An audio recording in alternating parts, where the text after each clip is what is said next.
ওই ফেসবুকে স্ক্রল করতে শুরু করছে, এই যে স্মার্টফোন নিয়ে ঠেলে ঠেলে ঠেলে, ওই নিচের দিকে ঠেলে, নিচে কি রে ভাই, এই ঠেলতে থাকে, আরে নিচের দিকে কি, অকারণে ঠেলে যাচ্ছে। এই উদাসীনতা। কেউ আবার কি করছো, মোবাইল বের করেই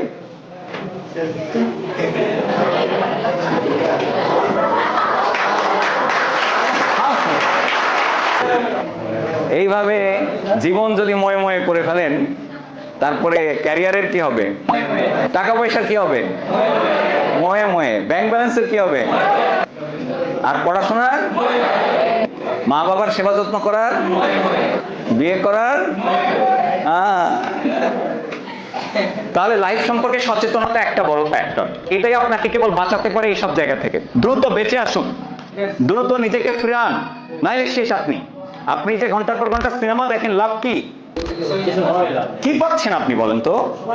আপনার সময় ব্যয় হচ্ছে, আপনার ডাটা খরচ হচ্ছে, আপনার চোখে ডিস্টার্ব হচ্ছে। এন্টারটেনমেন্ট জীবনে দরকার আছে, কিন্তু ওভার কোনো কিছুই ভালো না। খাওয়া দরকার, কিন্তু আপনি যদি বেশি খান তাহলে কি হবে? অজীর্ণ হবে, ডিরেক্ট লাইনও হতে পারে। আর আপনার ধ্যান ধারণা কি? কোনো লাভ লস নাই, জীবনটাই লস। আপনি ঘুমানোর সময় কথা বলতেছেন গার্লফ্রেন্ডের সাথে, চ্যাট করতেছেন, এ ছেলেরও জীবন শেষ, যৌবনও শেষ। তাহলে লাভটা কোথায়? লাভটা কোথায়? আমরা তো এইভাবে ডিস্ট্রাক্টেড হচ্ছি প্রতিনিয়ত। মানে এখন যে কত ওয়ে ডিস্ট্রাকশনের, আপনি ভাবতেই পারবেন না। আগে দ্যাটস দ্য প্রবলেম। গেমিং করছি, কখনো সোশ্যাল মিডিয়া, কখনো টিকটক দেখছি। এই যে অবস্থাটা আমাদের, এই জায়গা থেকে আমাদের বেরোতে হবে।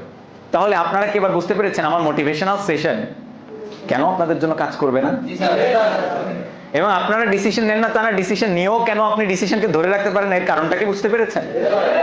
এখন যে মোমেন্টে আছেন, এটা সবচেয়ে গুরুত্বপূর্ণ একটা সময় আপনাদের জীবনের। কোন দিকে যাবে এই রোড এখনই সেট করার সময় আপনাদের জীবনের। আপনি কি হবেন, কি করবেন? আমাদের মা বাবা আছে না, তাদের জন্য কিছু করা লাগবে না? আমাদের সোসাইটির জন্য কিছু করা লাগবে না? নিজেদের জন্য কিছু করা লাগবে না? তাহলে কেন এত উদাস থাকবে? এবার আমার সেশন কাজে লাগবে তখনই, যখন তুমি এগুলো থেকে দূরে রাখবা।